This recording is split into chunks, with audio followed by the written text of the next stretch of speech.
Qu'est-ce que le dugnad ? Merci d'avoir posé la question. Cette semaine, Maintenant vous savez vous parle de bonnes nouvelles sans perdre de vue l'actualité. L'équipe vous propose des sujets feel good qui mettent en avant des initiatives ou des concepts qui font du bien au moral.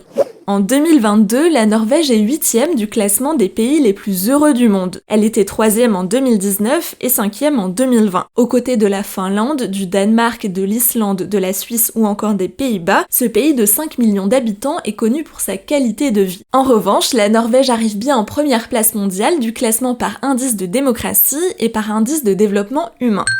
Vous l'avez compris, il fait bon vivre en Norvège. Peut-être aussi parce que le pays favorise le vivre ensemble. Il y a notamment une tradition norvégienne ancestrale très importante, c'est le dugnad, mais il n'y a pas de mot pour évoquer sa signification exacte en français. S'il n'y a pas de terme pour le traduire, ça consiste en quoi ? Ce jour permet au peuple norvégien de travailler ensemble, en communauté, afin de nettoyer ou de réparer des biens communs. Écoles, salles de sport, immeubles ou encore des parcs. Il est difficile de dater exactement la naissance du dugnad, mais la tradition remonte bien à plusieurs siècles. L'idée est de donner un sens à la vie ensemble, en tant que nation, en rendant un bien commun que tout le monde utilise, plus vivable et plus propre. Il s'agit de volontariat coopératif. Le terme est si important que le dugnad a été nommé mot de l'année en Norvège en 2004.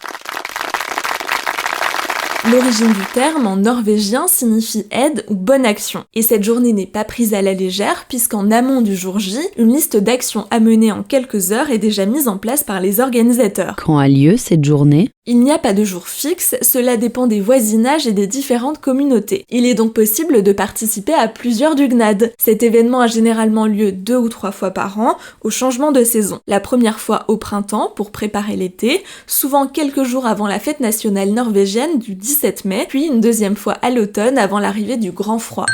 Et ça permet de créer du lien social. C'est un point essentiel du concept, permettre aux gens de se rencontrer et d'échanger, qu'il s'agisse de voisins, de parents d'élèves ou de collègues de travail. Tout le monde se retrouve à égalité à effectuer les mêmes tâches. On travaille, mais on peut évidemment parler en même temps, et la journée se termine par un grand repas festif. Et en quoi le dugnad est-il si caractéristique du pays ? Le pays nordique favorise l'égalité. Le dugnad peut être perçu à l'étranger comme une véritable représentation culturelle de la façon de vivre norvégienne. Parce qu'un chef d'entreprise peut se retrouver aux côtés d'un employé de supermarché. Les classes sociales disparaissent le temps d'une journée. Dans un article de la BBC, Karl-Henrik Sivzind, de l'Institut de recherche sociale d'Oslo, qui étudie le dugnad depuis des années, constate tout de même que les personnes ayant les plus gros revenus sont les plus enclines à participer, tout en précisant que la grande majorité du pays répond présente à l'appel. Si le dugnad est présenté comme du bénévolat pour lequel les Norvégiens ne sont pas rémunérés, ne pas y participer n'est pas forcément bien vu. C'est un moment important pour une communauté et donc la pression sociale existe. Finalement, le dugnad s'apparente un peu à un devoir national, reste maintenant à voir si la tradition se perpétuera dans les prochaines années, à l'heure où l'individualisme devient monnaie courante. Voilà ce qu'est le dugnad.